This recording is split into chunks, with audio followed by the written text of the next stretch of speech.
Welcome back to this channel. It's your resident internet psychic medium and spiritual advisor, Mystic Rain, and today we are going to be going over how to get started when you are a beginner in tarot.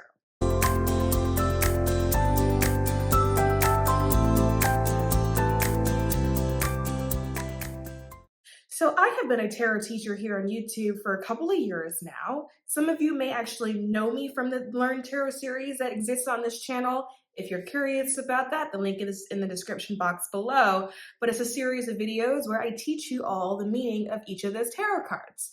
What I have just realized is that I did not go over the beginning. I jumped right in of like, here's the meanings for you. But then I started getting questions from people of like, that's really awesome, Mystic Rain. But like, where do I buy a deck? What kind of deck am I actually supposed to buy? What is tarot? What is the meaning of tarot? People needed a sort of beginner's crash course on how to get started. And so I want to go over that with you all today. So let's start from the beginning. What is it? To put it simply, it is paper and it is ink. It is nothing more or less than paper and ink. The power of tarot is simply the power that we give it or that we assign to it. It's just paper, right? Now, I'm starting there because a lot of people on this journey are either nervous, or maybe you come from a religious background or a religious family, or you're simply afraid that people will judge you, right? You don't know if touching tarot or working with tarot is sort of like the work of the devil, right? Some of you may get to this video and for you, that's not a problem. For you, it's just like, oh, another activity or another hobby to pick up. But there are a lot of people out there who are scared or who come to tarot with fear. And so that is simply what it is. It's just paper and it's just ink. Everything else about it is a power that we give it. But using tarot and handling tarot does not necessarily open you up to anything negative, right? And the people who need to hear that message will know exactly who it is that I'm talking to. Now today, it is used as a divination system. Some people like to use it to see where they are at the present moment. Some people like to use it to see where they are going, right? Some people like to use it for other people, to help other people understand where it is that they are going. Some people like to use it simply as a meditation method or as a way to get to know themselves better, as a way of helping them grow awareness on their own personal journey to self-enlightenment. It's used different ways, but it's really primarily a tool of divination. So what's the history behind tarot? That is something that is actually highly contested.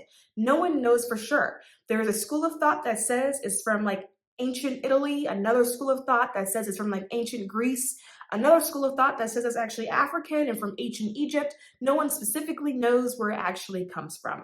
What we do know is that it was used as a game, as a card game, similar to the way we have cards now that have jack, queens, and kings in them.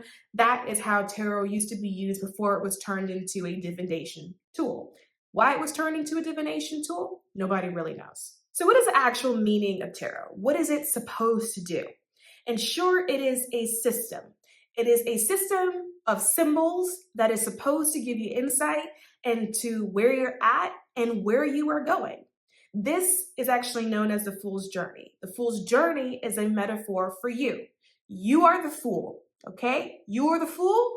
I am the fool. Anybody that is asking a question is the fool, and that person is on a journey. If you take tarot cards and you line them up in order and like this, right, from beginning to end, it actually forms a story. It's kind of like a documentary of the journey or the circle of life and all of the challenges that's in life, as well as all the gifts, right? It documents the highs and lows of life. If you line it all up together, you can read it like a story. And so when you learn to read individual tarot cards, what you're really doing is seeing where you or the person that's asking a question is at currently on that journey and where they are headed on that journey should they continue to make the same decisions that they are currently making.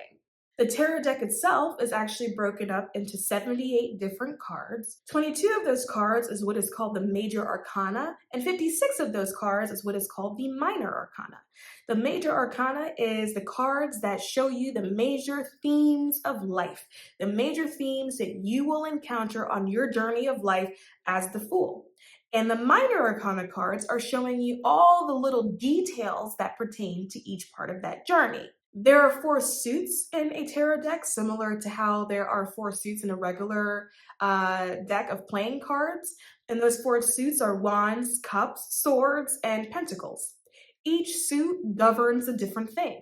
One suit governs your emotions, one suit governs your mental state, one suit governs your physical reality, your material reality, and one suit governs your passions. These are four major components of life, and that's why they all have their own different suits in order to be able to properly tell that story. So when it comes to choosing a deck when you are a beginner, I'm actually very finicky about this.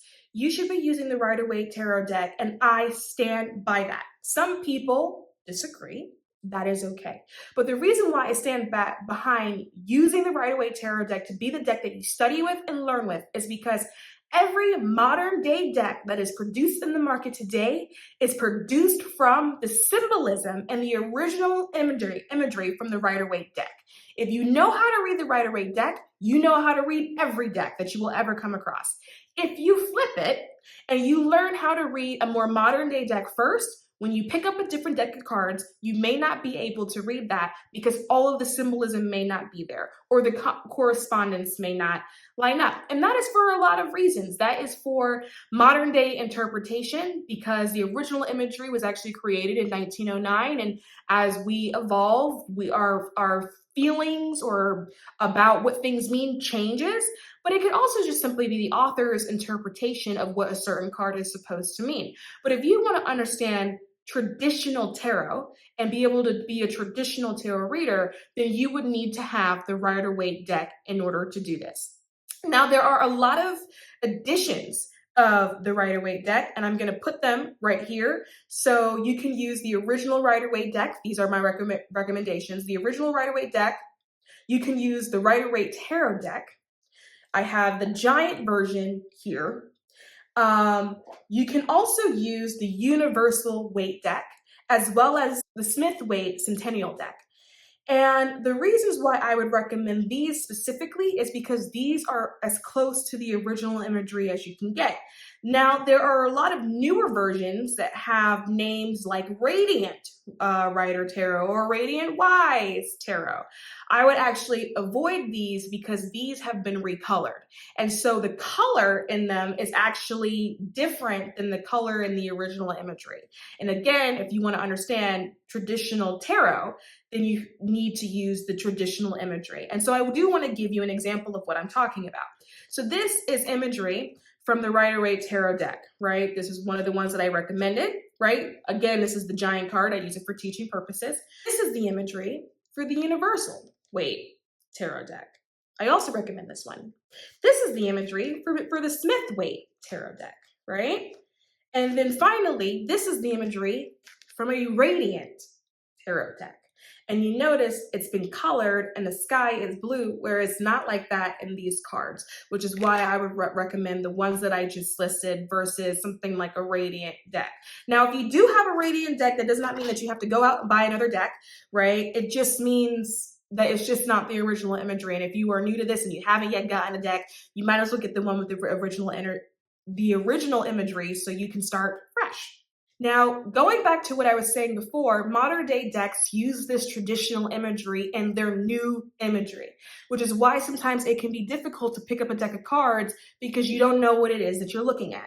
A lot of people will go to a Barnes & Noble, in this case, a 5 and below. They will see a deck of cards that's sitting by the checkout counter. They will go, oh my God, that looks actually really cool. I'm going to buy that, take it home, and it's confusing and they can't read it. This particular deck was $5, right? I took it home because I was curious. Now, out of this card I just showed you, the equivalent card in this deck looks like this. If you notice, they look nothing alike, right? What they do have is the similar symbols. In this case, the pentacles, right? But if you don't know what this means, you will not know what this card means, right? However, if you learn this imagery first, if you pick up a card deck like this, which actually may be a little bit more difficult, you should be able to read it anyway. Versus trying to learn how to read with this card, but then risk not having all of the original symbolism that actually is supposed to go with it. Another thing that I actually get asked, or that I hear that floats around, is that you're supposed to be gifted your first tarot deck. This is not the medieval times. The answer to that is no. You don't need to be gifted your first tarot deck.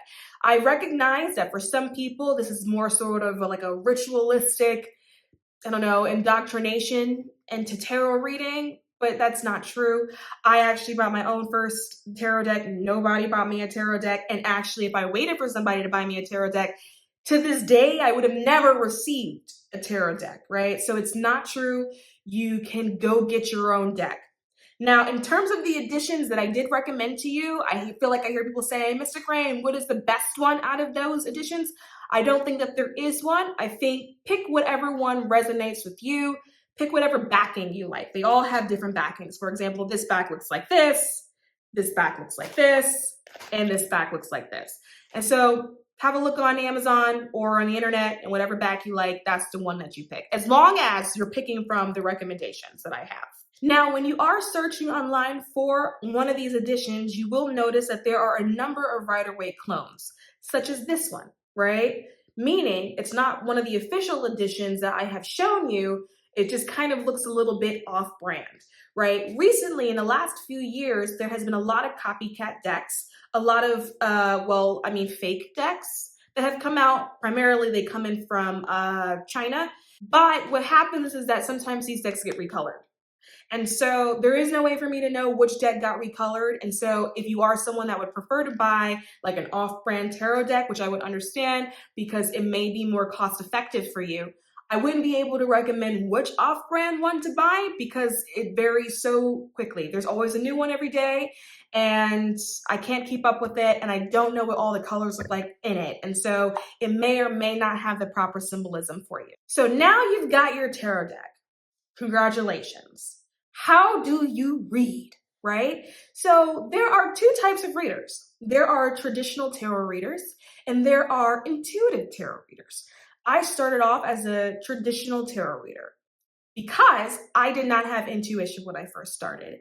It took me a little bit of time to develop my intuition, to develop my psychic abilities, and so I had to learn the traditional way. The traditional way is learning the actual symbols that exist in the card. Some people have the intuitive ability to pick up a deck of cards and naturally get hits of meanings, right? However, these meanings aren't necessarily always in alignment with the original symbol and the original intention behind the cards. I don't think this is a wrong way of reading as long as you get to where you're supposed to be going. But what I do recognize is that a lot of people that are beginning this process probably do not have developed intuition. You probably are going to start off as a traditional tarot reader, someone that just understands the traditional meaning of the cards. So, with that in mind, what do you need to do when you are studying and learning the cards? The first thing you need to do is center yourself. You will see in a lot of tarot books, so the books that are teaching you how to read tarot cards that have the tarot meanings, the books a lot of times will tell you center yourself, maybe do some form of meditation prior to that. The reason for that is because in order for you to understand messages or even to receive messages if you are more on the intuitive side, things have to be quiet. Your mind has to be quiet. It is very difficult to get insights about the present, the past, or the future when you are worried about the laundry that you have not yet folded. Meditation and centering yourself is to get you in the present moment. You cannot perceive past and future if you are having a hard time perceiving your present moment. That is the reason for that. So you can meditate a lot of ways, right? Some people like to sit on the floor in the lotus position and they meditate that way. That doesn't work for everybody.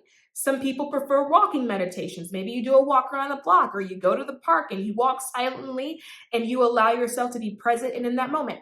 Whatever you feel like is meditative for you. Some people wash dishes, right?